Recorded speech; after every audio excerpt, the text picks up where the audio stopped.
Oi, meu nome é Padre Mike Schmitz e você está ouvindo o podcast A Bíblia em um Ano, onde encontramos a voz de Deus e vivemos a vida através das Escrituras. O podcast original, The Bible in a Year, foi produzido pela Ascension e essa é a versão brasileira, traduzida pelo Heitor e dublada pelo Leandro. Usando a linha do tempo da Bíblia A Grande Aventura, vamos ler de Gênesis até Apocalipse, descobrindo como se desenrola a história da salvação e como nos encaixamos nessa história hoje. Hoje é o dia 135, vamos ler 3 capítulos hoje. Vamos ler 2 Samuel capítulo 17, daí 1 Crônicas capítulo 22 e por fim rezar o Salmo 36. Como sempre, a Bíblia que eu uso todos os dias é a Bíblia da Grande Aventura da Ascension em inglês. Você pode acompanhar usando qualquer Bíblia que você preferir. Recomendamos a Bíblia do Peregrino. Se você estiver interessado em acompanhar quais vão ser os próximos capítulos ou marcar o quanto você já leu, baixe o nosso plano de leitura de graça no link na descrição do vídeo. E você pode se inscrever no canal clicando no botão inscrever-se e no sininho. Aí a gente vai aparecer para você todos os dias e você não vai perder nenhum episódio. Como eu disse, hoje é o dia 135, aliás, é incrível você ter chegado até aqui. Parabéns, de verdade, que bênção. Hoje vamos ler o segundo livro de Samuel, capítulo 17, primeiro livro de Crônicas, capítulo 22 e rezar o Salmo 36. 2 Samuel, capítulo 17. Aquitofel diante de Cusai. Aquitofel propôs a Absalão: Vou selecionar 12.000 homens para sair em perseguição de Davi nesta mesma noite. Eu o alcançarei, porque estará cansado e acovardado. Eu lhe darei um susto, e todos os que o acompanham fugirão. Então, quando ficar só, eu o matarei, e trarei todos a ti, como uma esposa retorna a seu marido. Tu queres matar somente uma pessoa, e que todo o povo fique em paz. A proposta pareceu boa a Absalão e a todos os conselheiros de Israel. Absalão ordenou: Chamai também o araquita Cusai, para ver o que diz. Cusai apresentou-se a Absalão, e esse lhe disse: Aquitofel propõe isto. Devemos fazê-lo? Caso contrário, o que propões? Cusai respondeu: Desta vez, o conselho de Aquitofel não é bom. Tu conheces teu pai e seus homens. São valentes e estão furiosos como uma ursa da qual roubaram os filhotes no campo. E teu pai é perito na guerra e não irá passar a noite junto com a tropa. Agora estará escondido em alguma gruta ou em outro lugar. Se as primeiras baixas forem dos teus, se espalhará a notícia de que derrotaram a tropa de Absalão. E até os melhores dos teus, valentes como leões, perderão a coragem, porque todo Israel sabe que teu pai é um bravo e seus homens são valentes. Aconselho o seguinte: concentra aqui todo Israel, de Dan a Bersabeia, numeroso como a areia da praia, e sai tu pessoalmente com eles. Iremos onde Davi estiver, cairemos sobre ele como orvalho sobre a terra, e não deixaremos vivo nenhum daqueles que o acompanham. E, se entrar em algum povoado, todo Israel levará cordas e arrastaremos a cidade ao rio, até que não sobre aí uma pedra sequer. Então Absalão e os israelitas exclamaram: O conselho do araquita Cusai vale mais que o de Aquitofel. O Senhor havia determinado fazer fracassar o plano de Aquitofel, que era o bom, para provocar a ruína de Absalão. Cusai informou os sacerdotes Sadoc e Abiatar. Aquitofel aconselhou aquilo a Absalão e aos conselheiros de Israel, e eu lhes aconselhei isto. Portanto, mandai este recado urgente a Davi: Não passes a noite nas estepes do deserto. Atravessa para o outro lado, a fim de que não te destruam com toda a tua gente. Davi e Absalão na Transjordânia. Jonatas e Aquimaás estavam em En-Rogel, pois não podiam ser vistos na cidade. Uma serva lhes passaria os avisos, e eles iriam comunicá-los ao rei Davi. Entretanto, um rapaz os viu e informou a Absalão. Eles partiram apressadamente e entraram na casa de um homem de Baurim. Esse homem tinha um poço no curral e entraram nele. A mulher jogou por cima um manto, estendeu-o sobre a boca do poço e pôs grãos por cima, de modo que não se notava nada. Os servos de Absalão chegaram à casa daquela mulher e perguntaram: Onde estão Aquimaás e Jonatas? Ela respondeu: Partiram em direção ao rio. Eles os procuraram, mas não os encontrando, voltaram a Jerusalém. Quando os de Absalão partiram, saíram do poço e foram avisar o rei Davi. Disseram-lhe: Vamos, atravessai rapidamente o rio, porque Aquitofel propôs contra vós este plano. Davi e os que o acompanhavam atravessaram o Jordão. Estiveram passando toda a noite, até que todos o atravessaram. Enquanto isso, Aquitofel, vendo que não haviam aceitado seu conselho, selou o burro e foi para casa, ao seu povoado. Fez um testamento, enforcou-se e morreu. Foi enterrado na sepultura familiar. Quando Davi chegava a Maanaim, Absalão atravessava o Jordão com todo Israel. Absalão havia nomeado Amasa chefe do exército em substituição a Joabe. Amasa era filho de um tal Jetra, ismaelita, que vivia com Abigail, filha de Jessé, irmã de Sárvia, mãe de Joabe. Israel e Absalão acamparam na terra de Galaade. Quando Davi chegou a Maanaim, Sobe, filho de Naás, de Ramá de Amon, Maquir, filho de Amiel, de Lodabar, e Berzelai, o Galaadita de Rogelim, trouxeram colchões, jarras e vasos de barro, trigo, cevada, farinha e grão tostado, favas, lentilhas, mel, requeijão de ovelhas e queijos de vaca. Eles os ofereceram a Davi e ao povo que o acompanhava para que comessem, dizendo: o povo está cansado, faminto e sedento por causa da caminhada pelo deserto. 1 Crônicas, capítulo 22. Preparativos para a construção do templo. Davi disse: aqui serão erguidos o templo do Senhor Deus e o altar dos holocaustos de Israel. Depois mandou reunir os estrangeiros que residiam na terra de Israel e os designou talhadores para lavrar pedras para construir o templo de Deus.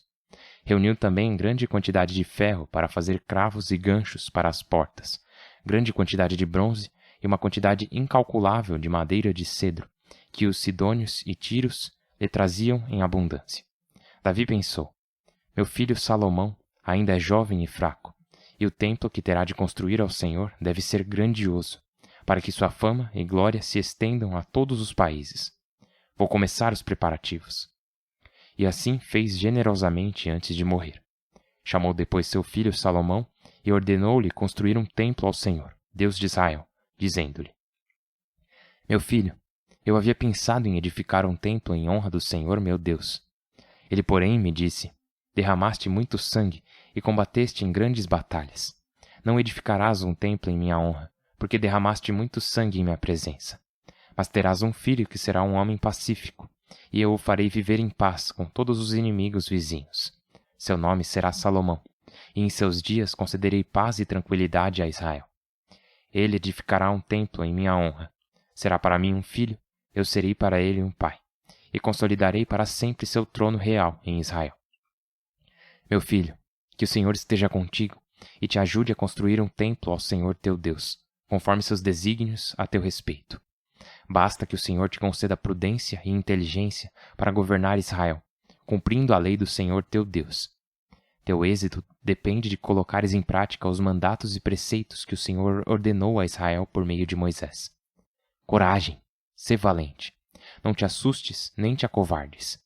Vê, com grandes sacrifícios fui ajuntando para o templo do Senhor 34.000 toneladas de ouro, 340.000 toneladas de prata, bronze e ferro em quantidade incalculável. Além disso, madeira e pedra. Tu acrescentarás ainda mais. Dispões também de grande quantidade de artesãos, talhadores, pedreiros, carpinteiros e operários para todos os ofícios. Há ouro, prata, bronze e ferro de sobra. Mãos à obra, e que o Senhor te acompanhe. Davi ordenou que todas as autoridades de Israel ajudassem seu filho Salomão. Disse-lhes: o Senhor vosso Deus está convosco e vos deu paz nas fronteiras, após ter colocado em minhas mãos os habitantes desta terra, que agora está submetida ao Senhor e ao seu povo. Agora, de corpo e alma, servi o Senhor e construí um santuário, para colocar a arca da aliança do Senhor e os objetos sagrados neste templo, construído em honra do Senhor. Salmo 36. Oráculo do pecado ao perverso dentro de seu coração. Não tem medo de Deus, nem mesmo em sua presença. Ele se ilude de que sua culpa não será descoberta nem detestada. As palavras de sua boca são maldade e traição. Recusa ser sensato e agir bem. Deitado, planeja o crime. Obstina-se no mau caminho. Não rejeita a maldade. Senhor, tua lealdade chega ao céu, tua fidelidade até as nuvens. Tua justiça é como as altas cordilheiras, teus julgamentos são um oceano imenso. Tu socorres homens e animais.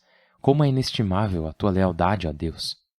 Os humanos se abrigam à sombra de tuas asas e se nutrem da gordura de tua casa. Tu lhes dás de beber da torrente de tuas delícias, porque em ti está a fonte viva, e à tua luz vemos a luz. Prolonga tua lealdade com os que te reconhecem e tua justiça com os homens sinceros. Não me pisoteie o pé do soberbo, não me desterre a mão do perverso.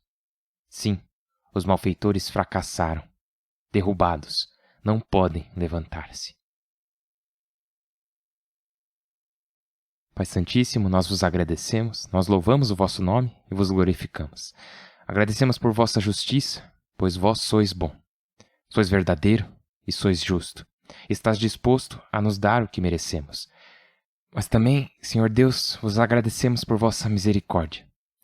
E sabemos que em vossa misericórdia não contradizes sua justiça, mas a cumpre em si mesmo. E ao oferecer vosso Filho em sacrifício pelo meu pecado, em sacrifício pelos nossos pecados, nos revelas ter um coração misericordioso e justo. E por isso te agradecemos. Obrigado, Senhor, por vossa justiça, porque sois constante. Obrigado, Senhor, por vossa misericórdia, porque sois amor. Por favor, aceite nossos agradecimentos nessa oração que fazemos por Jesus Cristo, vosso Filho. Amém. Em nome do Pai, do Filho e do Espírito Santo. Amém. Beleza, vamos lá. Nossa, 2 Samuel, capítulo 17. Vemos intrigas e enganações, que é o que acontece numa guerra civil, né? É o tipo de coisa que acontece quando se tem uma guerra acontecendo. Bom, começa com Aquitofel, que é um conselheiro respeitado, e ele dá um conselho muito bom ao Absalão, que é tipo, que tal se eu levar 12.000 homens até lá para matar o Davi? Só ele. Aí nós poupamos o resto das pessoas que estão com ele e as trazemos de volta. E aí vai ser uma festa, porque aí não vai ser uma guerra civil que destrói todo mundo. O problema é só Davi. Eu tomo conta dele e, enfim. E várias pessoas gostam de você, Absalão. Então, isso vai dar certo. E daí o que acontece é que o Cusai, lembra? O Cusai é o espião que o Davi mandou ficar lá na cidade. Ele pediu para ele ir lá até o Absalão e falar: eu servi a Davi, agora eu sirvo a você. E o Cusai não só dá um ótimo conselho, bom, é ótimo para o Davi, né? Mas o conselho que ele dá para o Absalão também apela para a vaidade dele. Lembra, Absalão é um cara bonitão, né? Ele tem o cabelo super pesado, de seus pés até a cabeça, não tinha defeito algum. E ele também é um cara vaidoso, né? Então o Cusai fala: olha, se você deixar ele ir lá e matar seu pai, a vitória vai ser dele. Por que você, Absalão, não vai liderar os homens? E também tem o fato que seu pai Davi é muito forte, e os homens com ele são valentes, e deixar o Aquitofel ter o grande feito de matar ele não seria uma boa ideia, porque, bom, por várias razões, mas uma delas é que você nunca esteve em uma guerra, nunca liderou o povo em batalha. Você não teve a oportunidade de se provar um grande guerreiro e um rei para o povo. E todo mundo sabe que o Davi é forte. Todo mundo sabe que os homens dele são valentes. Então a sua chance é agora. É você quem devia liderá-los, Absalão. Assim você vai ganhar a confiança do povo e eles vão te ver como um verdadeiro rei. E Absalão meio que cai nessa conversa aí. E daí, vendo que o Absalão gostou do conselho do Cusai, ao invés do dele, o Aquitofel vai para casa, faz seu testamento e se enforca. Agora, por que ele fez isso? Não foi porque ele se sentiu humilhado, não foi para chamar atenção, mas acontece que Aquitofel é um cara inteligente. Ele sabe que esse conselho que o Cusai deu não vai dar certo. Ele sabe que vai resultar na morte de Absalão e no Davi vencendo a guerra. Daí ele se mata porque sabe que o Davi vai voltar, vai vencer o Absalão na batalha e ele traiu Davi, né? Então, ele não quer viver como um traidor. Então, tem essas intrigas acontecendo. É o que se espera quando tem um espião literalmente dentro de casa. Última coisa, Absalão nomeia Amasa como chefe do exército no lugar do Joabe. E aí fala, Amasa era filho desse cara, que é marido de fulana, filha de fulano. Mas resumindo, Amasa, que agora é o chefe do exército de Absalão, é o filho de uma sobrinha do Davi. E é primo de Joabe. Caso você tenha se perdido com aqueles nomes. Sabe? É basicamente isso. Enfim, amanhã vamos ver Absalão partindo para a batalha contra Davi. Indo para 1 Crônicas, capítulo 22, lembra que no capítulo 21, Davi tinha decidido construir o templo em Jerusalém, mais especificamente no lugar da eira de Ornã, né? E uma coisa que eu não falei ontem, mas achei interessante destacar, é que o Davi disse para ele: eu quero comprar essa eira, eu quero comprar essa terra, porque vamos construir um templo aqui, vamos construir um local de adoração a Deus aqui. E o Ornã fala: Não, não, não. Eu dou ela para você, eu dou meu gado, trigo. Pode sacrificar esses bois também, pode ficar com tudo. E Davi é muito sábio em ressaltar que ele fala: não, eu vou comprar de você. Eu vou pagar você, porque isso não pode vir de graça, tem que me custar algo. E tem muita verdade nisso, não tem? Uma religião que não te custa nada, ou seguir a Cristo sem sacrificar nada, não te leva muito longe. Nunca vai realmente mudar a sua vida. E Davi entende isso. Ele sabe que, eu tenho que comprar isso aqui para realmente me comprometer, para estar realmente engajado, né? Para ele estar com os 2 pés no barco, como dizem por aí. Então, ele compra a terra e esse lugar aí é o Monte Moriá, né? É o lugar onde o templo vai ser construído. E quando eu digo o templo, quero dizer o templo. E isso vai ser muito importante, porque até aqui os sacrifícios eram oferecidos em diversos lugares de Israel, né? Mas agora os sacrifícios vão ser oferecidos somente ali. Vão ter muitas sinagogas, mas apenas um templo. Não vão oferecer sacrifícios nas sinagogas, não vão adorar a Deus nas sinagogas. Tudo isso será somente feito no templo em Jerusalém. E aqui vemos Davi fazendo os preparativos, né? Ele reunindo os materiais e os trabalhadores para construir esse templo, mas ele não pode construí-lo, vai ser o filho dele, Salomão. E por isso que aqui no capítulo 22, Davi diz para Salomão: filho, eu juntei todos esses materiais, toda essa gente, mas você vai ter que conseguir ainda mais, porque você vai construir esse templo para glorificar nosso Senhor. E o que é muito importante para a gente tirar disso tudo, pelo menos para hoje, é que logo esse templo vai ser o único lugar em que os sacrifícios serão oferecidos. Vai basicamente centralizar toda a adoração em um só lugar. E isso vai fazer uma grande diferença, isso vai ser muito importante nas vidas do povo de Israel. Porque lembra em João capítulo 4, nós vimos, deve fazer mais de um mês que lemos o Evangelho de João, né? Mas lá em João capítulo 4, Jesus encontra a mulher do poço, lembra? A mulher samaritana. E ela diz: nós fazemos a adoração aqui, mas vocês judeus dizem que a adoração deve ser feita apenas no templo em Jerusalém. Qual dos dois está certo? E Jesus responde: chegará o dia, e ele diz tá certo, mas chegará o dia em que as pessoas adorarão a Deus em espírito e em verdade. Isso é uma prefiguração, né, da promessa de Deus do sacrifício de seu corpo e sangue que é oferecido em cada missa. E isso é sensacional, mas hoje, em Crônicas, estamos vendo o começo da centralização da adoração, de somente poder oferecer sacrifícios no templo em Jerusalém. E Davi já está preparando tudo, reunindo o máximo de materiais possíveis e instruindo o filho a reunir ainda mais, porque você precisa construir um templo que seja digno do nosso Senhor. E isso serve para nós também, porque nossos corpos são templos do Espírito Santo. Se você foi batizado, seu corpo é um templo do Espírito Santo. E queremos ser templos dignos do Senhor. Então, peçamos a Ele: Senhor, renova-me, renova meu coração, renova a minha alma, renova a Tua graça dentro de mim, para que eu possa verdadeiramente viver como um tabernáculo vivo, como um templo vivo. Que eu me torne um lugar onde Teu Espírito, Tua vida e Tua verdade possam habitar. Vamos continuar rezando uns pelos outros. Eu estou rezando por você, por favor rezem por mim. Meu nome é Padre Mike e eu mal posso esperar para te ver amanhã. Deus abençoe.